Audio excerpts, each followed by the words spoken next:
আসসালামু আলাইকুম রহমতুল্লাহ। এখন ভাদ্র মাস, ভাদ্র মাসের মাঝামাঝি প্রায়। হ্যাঁ, আহ, দেশি সকল জাতের সিজনাল আম শেষ হয়ে গেছে। এখন আছে শুধু 12 মাসি থাই ভ্যারাইটি কাটিমন। এখন আপনারা একটি গাছ দেখতে পাচ্ছেন, এটা একটা কাটিমনের বাগান, আমাদের নিজস্ব বাগান। তো এখানে কাটিমন আমের তিনটা অবস্থা দেখায় কেন এটা 12 মাসি। এই যে এখানে দেখা যাচ্ছে গুটি, এখানে দেখা যাচ্ছে তার চাইতে ছোট ছোট গুটি এবং কিছুটা মুকুল মুকুল ভাব আছে, মুকুলগুলো ফুটে গেছে এবং ম্যাক্সিমাম নাম্বার অফ গুটি চলে আসছে। আর এই মুকুলটা কেবল ফুটতেছে, ফুটে আস্তে আস্তে গুটি হবে। আর এখানে একটা, এখানেও কিছু গুটি দেখা যাচ্ছে আলহামদুলিল্লাহ।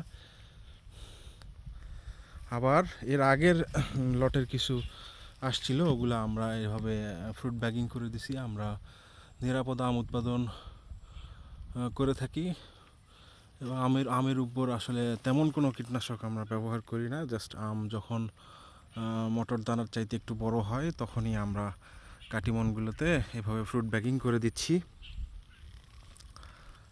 এই হলো অবস্থা আলহামদুলিল্লাহ।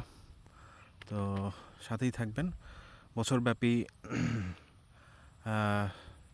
শুধুমাত্র জ্যৈষ্ঠ নয়,